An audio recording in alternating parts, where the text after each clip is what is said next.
Geoeconomics is the buzzword these days among our ruling elite.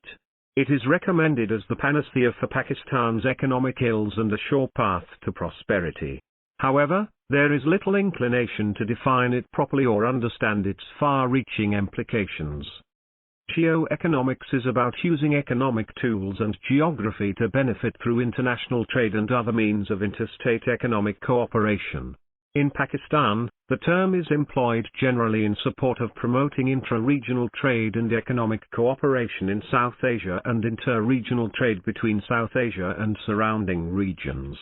But geoeconomics alone cannot accelerate economic progress, which is dependent on a judicious combination of sound internal and external policies, especially high national savings and investment rates, and the development of human resources, science and technology.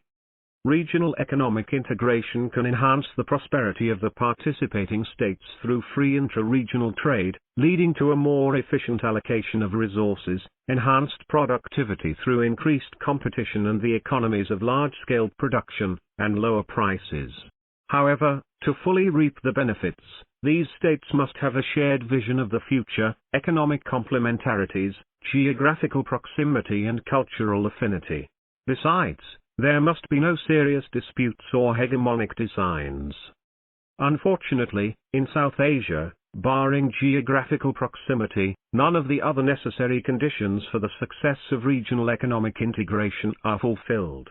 India's hegemonic designs, serious disputes between Pakistan and India, particularly over Kashmir, and cultural and religious divergences between the two countries, with the caste system hampering vertical social mobility in India, are among the major barriers to economic integration in South Asia. SAARC cannot be the organization of choice for Pakistan. The dynamics of regional economic integration in South Asia on the pattern of the European Union also militate against Pakistan's political and economic interests. In accordance with the principle of social and cumulative causation, propounded by the famous Swedish economist Gunnar Myrdal, economically advanced member states tend to benefit more from the process of economic integration as compared to less developed member states if matters are left to market forces alone. In the case of SAARC, free intra-regional trade would lead to the economic domination of the region by India because of the huge size and relative advancement of its economy.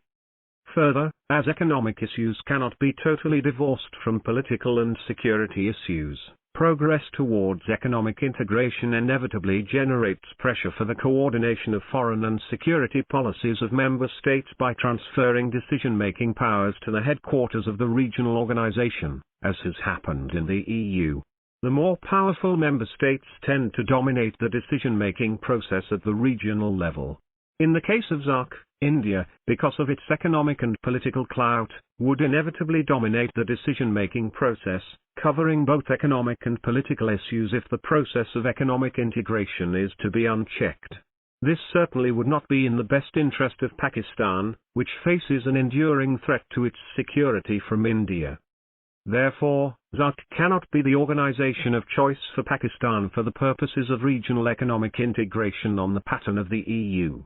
Instead, Pakistan must look westward and try to explore the possibilities of economic integration within the framework of the Economic Cooperation Organization, comprising Pakistan, Iran, Turkey, Afghanistan, the Central Asian states and Azerbaijan, as this would fulfill all the prerequisites.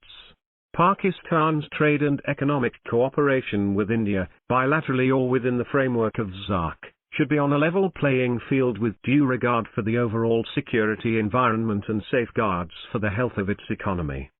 In short, the importance of economic development and technological strength in raising the standard of living of the people of a country, preserving its security, and ensuring a dignified position for it in the Committee of Nations cannot be overemphasized. Therefore, the linchpin of Pakistan's grand strategy should be to assign top priority to the goal of rapid economic growth along the lines of what China has done since 1980.